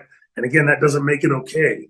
But you can see from her point of view, well, I've done this before, I can do 2-3 weeks in jail, whatever. Me, I couldn't spend 5 minutes in a jail cell. Well, to interrupt you, actually, she has spent time in prison before for this. So, it's a series of DUIs, and then she probably did like 6 to 9 months on one arrest. Yeah. Eventually, and that didn't dissuade her from carrying it on anymore. Before I let you go back off again, I'm going to tell you what she got. So obviously the 17 and a half years, she served something like 500 odd already with remand, so that's all in the bank. She will serve an additional 8 years in probation, including substance abuse and alcohol education orders, $10,000 fine. This is the one I found funny, 50 hours of community service. And her driving license is gone for good. Now, did you see any specifically of the expert medical witness testifying on Tammy's behalf? I did not. Well, here's the it sort of becomes a bit comedy-like a bit. So the medical expert says, the video is far too long to show to go through it, but to wrap it up, Tammy suffers from PTSD and probably CTE from all those concussions that she was never in matches for. And then symptoms of bipolar disorder and various dissociative episodes, and of course borderline personality disorder. Now, after the medical examiner who was brought in to testify on Tammy's behalf is grilled by the prosecution basically says, how do you know all this? I mean, have you got any proof? And it's like, and then, Tammy filled in a questionnaire. Oh, Jesus. So this guy had no knowledge of Tammy before this. So 90 minutes, either face-to-face or reading the questionnaire this medical examiner had with Tammy. And then the prosecution said, well, where are the MRIs and brain scans to prove the history of Tammy's physical issues, including CTE? Or, I mean, you can't, with CTE, you can't definitively prove it, but, a history of head injuries and stuff. And the medical guy couldn't provide anything. Incredible, yeah. So that's wild. Yeah. You know, it's if you've ever been in a courtroom at all, both sides have done their homework supposedly, and the fact that this guy would think that was going to fly and that was not going to be challenged. I mean, it's like you said, it becomes almost like a comedy of errors at that point. And I think then to the court in general, it just looks really bad. She filled out a questionnaire and give this sweeping medical diagnosis on. It's probably check boxes of dissociative disorder sounds good, bipolar. I mean, not that she may not have some of these things. I question CTE. Right. Because, I mean, she may have been in a few, like, hair pull valet kind of matches, but how many... I remember seeing Sonny ever take a bump. Maybe she did. Not like Franny did. Not like Franny did bumps. So, like most of the cat fight stuff, I'm sure in her career, because she did have a few matches, but, the CTE stuff, I think, is cumulative, long time, night after night type of thing. Professional football players and now wrestlers, boxers, we're starting to find out. A few days prior to this happening, I had seen Tammy at WrestleCon, maybe it was WrestleCade. She and Francine were there together, so I went over to say hello to them, and we spoke. But Franny and I were at WrestleCon in Dallas that year, and Franny kept texting on the phone between fans, and I said, like, who you talking to? She said, Tammy. And I said, hey, look, be careful. I said, because she's gonna have to, I'd heard other stories, and I just didn't want Franny getting like too close there and ended up getting yanked in. And so she's gonna end up killing somebody. And I said it just like an off the cuff remark, never in my dreams hoping or believing that would even be possible, because of the girl that I had known. And she said, I just said that. And she held her phone up, and Tammy had responded, I'll never let that happen. This is 2 or 3 or 4 days prior. So Franny, of course, texted me first. That was the first I heard of it. And I was like, oh my God, no. How? My understanding is this time she was making quite a bit of money, doing the sex stuff online. Thousands and thousands and thousands of dollars per month. So if you want tacos, or I had heard that she was going looking for a boyfriend, fill in that blank, whatever the reason, call an Uber, call a taxi, rent a limousine. But, I'm sure if she could do it over now, like I always talk to my kids, like the moral for everybody listening out there is there are no do-overs. So you got to make sure you've got it right each time as much as you can. To be honest with you, I thought she got off light. I was expecting like 25 plus years. I don't know anything about the parameters. Let me tell you the parameters. So the prosecution was recommending a maximum of, I think, somewhere around 27, maybe 27 and a bit, 27 and a half. So she got about 10 years less than was possible. So in that sense, you should think herself lucky. Yeah, well, especially because, again, like when you're involved in this kind of any kind of case, the first thing you do is go radio silent, right? Regardless of what's being said out there. Well, I'm so glad you mentioned that, because I've got 2 quotes from Tammy Sytch after let's call it the incident. A fan asked her how fast we were going when you slammed into the poor old guy, stopped at a traffic light and killed him. His life ended for what reason? Were you on your way to a fire, or drunk, or high? And then Sytch responded, about how fast? About 10 miles per hour, which it wasn't. Since I was slowing down to a light, but the guy who she killed, Julian Lester, but he had a heart attack, and then she adds, nothing to do with my seizure. So she was claiming that she had a seizure behind the wheel, and then somehow killed him at 10 miles an hour, and then he had a heart attack. Yeah. See, again, this is the stuff. If you're going to say this when you're under oath, anything you say once you're on that stand is open to cross-examination. No. That was on Facebook. That was public for all to see. So yeah, she was trying to lay the groundwork of a defense before she even saw the inside of the courtroom there.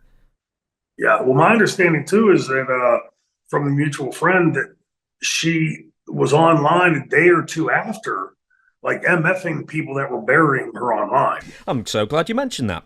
If anyone says anything negative about me, you will be blocked and never unblocked. You don't know the real story, so don't act like you're some effing journalist when all you do is type from your mum's basement. Done. Now, I'm so glad you mentioned that. It's like on cue. Now, one more thing I would like to bring up to your attention is, did you see Tammy's plea to the judge before sentencing? I did not. Now, she mentioned a few amusing things here. That's very much spinning the tail to her thing.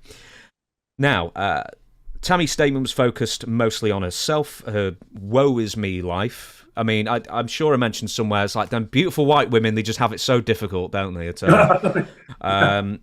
Everything's everybody else's fault, and most laughably of all, that somehow Chris Candido is to blame for her downward spiral by not only getting her out of medical school, apparently that was his fault, but then subsequently and selfishly dying in 2005. Now, Tammy also claimed that her life went off the rails in 2005 and not beforehand. That she said in court, and I mean, you know the story of Tammy. I mean, she was fired from the WWF in 98 for drugs, ECW in 1999. At least partially for drugs. I know she was suspended or something like that. And then WCW, I think she was let go for drugs as well. So she's completely changing the timeline to fit basically a real-life tragedy of Chris Candido to her benefit. Yeah, look, I guess when you're in that position, you got to try to throw whatever crap to the wall and see what sticks, right? But it seemingly has worked in some degree, because they were looking for 27 years and she got 10 less. Look, I say this all the time. I don't ever want to hurt myself in a car accident or anybody in the car with me, but I sure as hell even less want to hurt anybody else. And in this day and age, I mean, it's just the world. I've made a bazillion stupid mistakes in my life. Thankfully, none of them ever hurt anybody else. And I that's the part when you try to like allege that this guy had a heart attack or I had a seizure or whatever. Again, best to just sit back. I don't care what people are saying online. You got to throw yourself on a sword at this point. And again, I'm sure if Tammy had the chance to do a do-over, she would do it. Unfortunately, that opportunity doesn't exist, and there's another human being dead because of it, and other people injured because of just after all those other DUIs. Like you said, that didn't teach you a lesson. Well, you put me in a jail cell for 5 minutes, that would cure me of whatever you're yelling at me about. So it's just a tragedy all around. It's a tragedy this family will never be able to undo. She will at some point, if it's 85%, I don't know how old Tammy is now, but she'll be near her 70s. And she's about 50 now, so if she gets out, she'd be about 65 if she did the whole bid, 66, something like that. So, I mean, the business has now gone behind. But I hope if Tammy hears this, I hope she hears what I'm saying with this. This is, unfortunately, there are no do-overs, there's no time machines. We can't go back and undo stuff. But in whatever way she could turn this positive, to go out there and speak to younger people about drinking and driving, or today smoking pot because it's legal so many places, being inebriated in any way and getting behind the wheel of a car. I always tell my kids, think of the worst thing that can happen and assume it will, and then do everything you can to avoid that. Because, full disclosure, we were younger, drinking and driving, in the business, we were always, slapping a beer down or something in the car, never getting, sloppy drunk or anything. But thank God we never had that kind of an incident. And, the world is where it is now, and we have to live in the world as it is today. So thank God that happened then and not now. And thank God we didn't hurt anybody. But it's, I think this should be a morality tale for anybody out there, because, Tammy was literally at the upper echelons, right? I mean, she was that first huge diva in the WWF, had just an unbelievably beautiful girl and a very intelligent girl. And what could have been from that, you take all that DNA and throw it all in a blender, what could have been the outcome of that? And instead, yes, Chris dying, I'm sure had an impact on her, but there were things going on before that were pretty questionable and pretty heady. She's got a lot of time to think about it. So hopefully that brilliant young girl that I knew when I first met, hopefully she can figure out a way to take this and turn it into whatever kind of positive, hopefully keeping somebody else from going down that same avenue and having to endure the same punishment and blotch on your life and everything else. Really just all the way around, a really sad and completely avoidable ending of a freedom in your life. It's about as bad as it gets.